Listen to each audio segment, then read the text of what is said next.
అందరికీ నమస్కారం. నేను మీ చిలకమర్తి ప్రభాకర్ చక్రవర్తి శర్మ. మనం ఈ ఛానల్ ద్వారా ప్రతి మాసం మేషరాశి నుండి మీనరాశి వరకు గోచారపరంగా ఎలాంటి గ్రహస్థితి ఉన్నది, మేషరాశి నుండి మీనరాశి వరకు ఉన్నటువంటి రాశుల వారికి రాశిపరంగా ముఖ్యంగా చిలకమర్తి పంచాంగరీత్యా దృక్ సిద్ధాంత పంచాంగ గణితం ఆధారంగా వారికి ఎలాంటి గ్రహస్థితి ఏర్పడుతుంది, ఎలాంటి గ్రహగతుల ప్రభావం వలన ఎటువంటి ఫలితాలు ఉండబోతున్నాయనేటువంటి అంశాలని మనం తెలుసుకుందాం. అయితే ఈ రాశుల వారికి ప్రతి మాసంలో గ్రహగతులను అనుసరించి ఈ విషయాలు తెలుసుకున్నప్పుడు ఆ ప్రత్యేకమైనటువంటి రాశుల వారికి ఏవైనా సమస్యలు, గోచారపరమైనటువంటి సమస్యలు ఉంటే వారు ఎటువంటి పరిణామాలు, అలాగే వారు ఎటువంటి వాటికి సంబంధించినటువంటి నియమాలు పాటించడం చేత వారికి ఉన్నటువంటి దోషాలు తొలగుతాయి.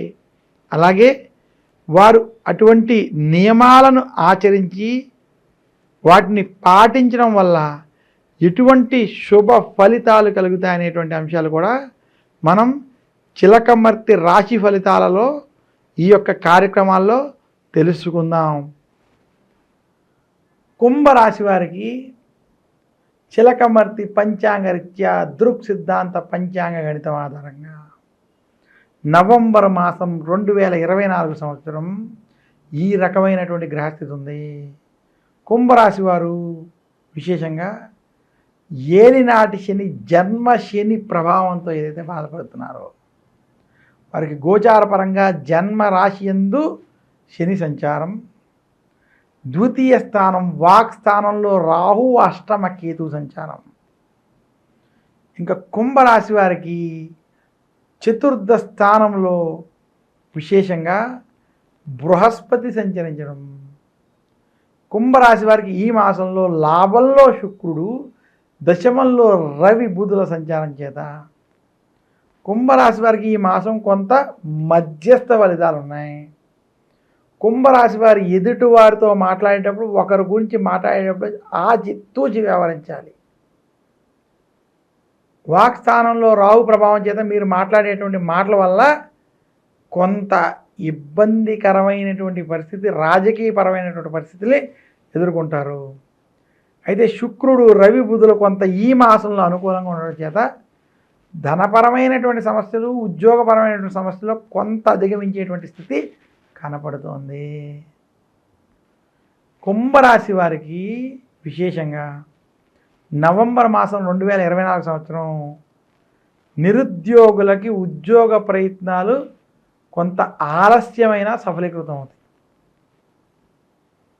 ఉద్యోగస్తులకి ఉద్యోగంలో చికాకులు అలా ఉన్నప్పటికీ మీ పనుల్లో ముందుకు సాగుతారు. కుంభరాశి వారికి ఈ సంవత్సరం ధనపరమైనటువంటి విషయాల్లో కొంత అభివృద్ధి కనపడుతుంది. అప్పుల బాధలు అధికంగా ఉన్నప్పటికీ ఏదో రకంగా ధనాన్ని మాత్రం పొందగలుగుతారు. కుంభరాశి విద్యార్థులకి మధ్యస్థం నుండి అనుకూల సమయం. కుంభరాశి రైతాంగానికి ఈ మాసం శుభ ఫలితాలు కలగబోతున్నాయి. కుంభరాశి మీడియా రంగం, సినీ రంగంలో ఉన్నటువంటి వారు ఆచితూచి వ్యవహరించాలి, జాగ్రత్తలు తీసుకోవాలి, లేదంటే కొంత ఇబ్బందులు ఎదుర్కొంటారు.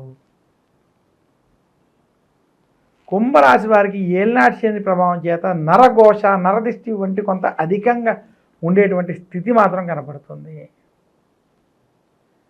చిలకమర్తి పంచాంగరీత్యా దృక్ సిద్ధాంత పంచాంగణితం ఆధారంగా కుంభరాశి వారు కనుక నవంబర్ 2024లో ఈ రకమైనటువంటి పరిహారాలు చేసుకుంటే మరింత శుభ ఫలితాలు పొందుతారు.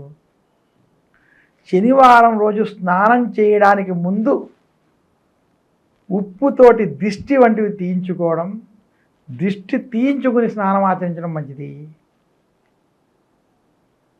శనివారం రోజు తైలాభ్యంగన స్నానం ఆచరించండి. కుంభరాశి వారు నవగ్రహ పీడాహార స్తోత్రాన్ని పఠించడం, నవగ్రహ ఆలయాలలో శనికి తైలాభిషేకం చేసుకోవడం మంచిది. మందపల్లి వంటి క్షేత్రాన్ని దర్శించడం మంచిది. కుంభరాశి వారు గురు దక్షిణామూర్తి స్తోత్రాన్ని పారాయణం చేయడం వల్ల మరింత శుభ ఫలితాన్ని పొందుతారని తెలియజేస్తూ, కార్తీక మాసం చాలా విశేషమైనటువంటి మాసం. న కార్తీకే సమో మాస, కార్తీకముతో సమానమైనటువంటి మాసం మరొక మాసం లేదని శాస్త్రం. కార్తీక మాసం ఇంత విశిష్టత కలగడానికి కారణం, పూర్వం శౌనకాది మహామునులు నైమిషారణ్యంలో కూర్చుని ఒక్కొక్క పురాణాన్ని తెలుసుకుంటూ ఉండగా ఏ మాసం ఉత్తమైనది, ఏ మాసం చాలా విశేషమైనది, ఆ మాసంలో ఎలాంటి పనులు ఆచరిస్తే జనులు తరింపబడతారు అనేటువంటి ప్రశ్నలు వచ్చినప్పుడు శౌనకాది మహామునులు చెప్పినటువంటి సమాధానం, ఇదే ప్రశ్నకి పూర్వం